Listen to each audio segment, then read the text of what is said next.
초등학교 4학년 어느 날 나는 선배인 중학생과 놀다가 갈비뼈 한 개가 금이 갈 정도로 크게 다쳤다.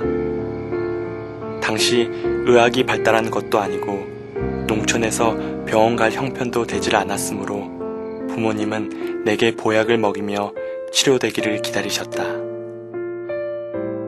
그러나 해마다 여름이 되면 다친 곳 옆구리가 결리고 통증으로 호흡하기도 어려워 달리기조차 할 수가 없었다. 별다른 치료 방법이 없었기에 아버지는 독사뱀 2마리를 소주에 담가 나에게 조석으로 한 잔씩 마시게 하였다.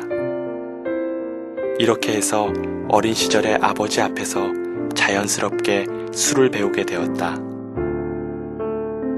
또 4학년 때 내가 다니던 학교에 별명이 미친 선생이란 분이 있었다.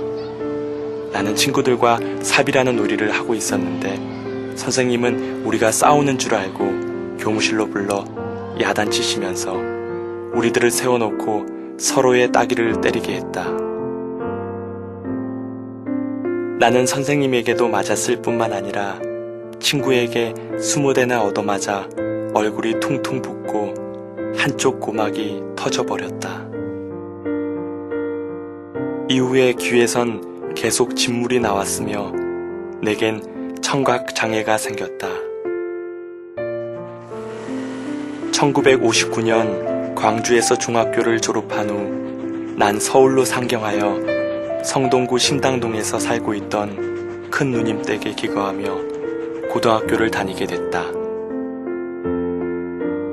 고등학교 3학년 무렵 몸이 워낙 아파 40여일이나 결석하였다.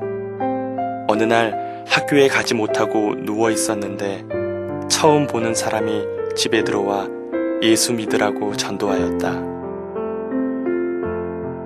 참 어리석은 사람들이군. 하나님이 어디 있다고 저렇게 전도하면서 다니는 것일까? 나는 예수 믿지도 않겠지만 예수 믿으면 저렇게 전도하러 다녀야 하는데 부끄러워서 어떻게 할 수 있다? 예수 믿으라고 전도하는 사람들이 참으로 한심하게 보였다. 무신론자였던 나는 어릴 때부터 유달리 내성적이고 부끄러움을 많이 탔기에 전도하는 것이 싫어서라도 하나님을 믿지 않겠다고 생각하였다. 어린 시절 학교에서 학비를 내라는 고지서가 나오면 나는 부모님에게 보여드리지 못했다. 그래서 번번이 기한을 넘겼고 선생님께서 야단치며 부모님을 모셔오라 하면 그제서야 어쩔 수 없이 고지서를 어머니에게 내밀었다. 고지서를 보여드리면 바로 돈을 주실 것을 알지만 돈을 달라는 말을 하기가 너무 어려웠던 것이다. 그런 나에게 아버지는 흔히 구할 수 있는 소금조차 얻어먹을 수 있는 팔자가 되지 못한다고 말하시기도 했다. 고등학교 시절 건강이 따라주질 않아 잦은 결석으로 제대로 공부할 수 없었던 나는 서울대 공대에 들어가겠다는 목표를 세우고 재수를 하였다. 수험 공부를 하면서 잠을 쫓고자 잠이 오지 않는 약인 각성제를 매일 복용하였는데 시간이 지날수록 효과가 떨어져 점점 객수를 늘려야 했다. 나중에는 중독 현상이 나타나 각성제를 습관적으로 먹어야 했고 복용하지 않으면 무기력해지고 집중력이 떨어져 그나마 공부할 수가 없었다. 1962년 11월 대학 입시가 가까워 올 무렵 나는 기억력이 사라졌다는 사실을 발견하게 되었다. 잠시 쉬는 시간에 신문을 보는데 이승만 대통령의 이름이 떠오르질 않는 것이었다. 그뿐 아니라 그동안 공부했던 영어 단어와 수학 공식, 심지어는 기초적인 내용조차 생각나지 않았다. 앞날에 아무 희망이 없는 것 같았고 끝없는 벼랑 속에 떨어지는 기분에 깊은 절망감만이 나를 덮쳐왔다. 내가 재수했는데도 이제는 기억력이 사라져 대학교에 가질 못하게 생겼으니 부모님의 얼굴을 어떻게 볼 수 있으랴.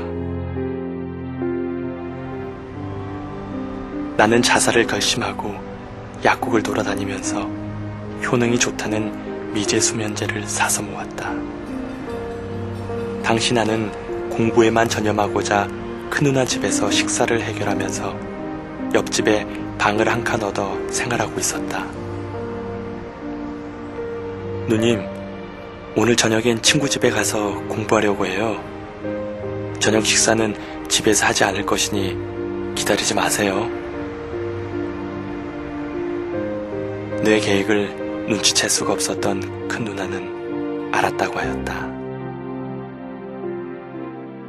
나는 짐을 정리하고 부모님과 누나, 형에게 유서를 써놓은 후 이부자리를 깔아놓고 수면제를 먹고 누웠는데 한동안 의식이 말짱하더니 나는 의식을 잃었다.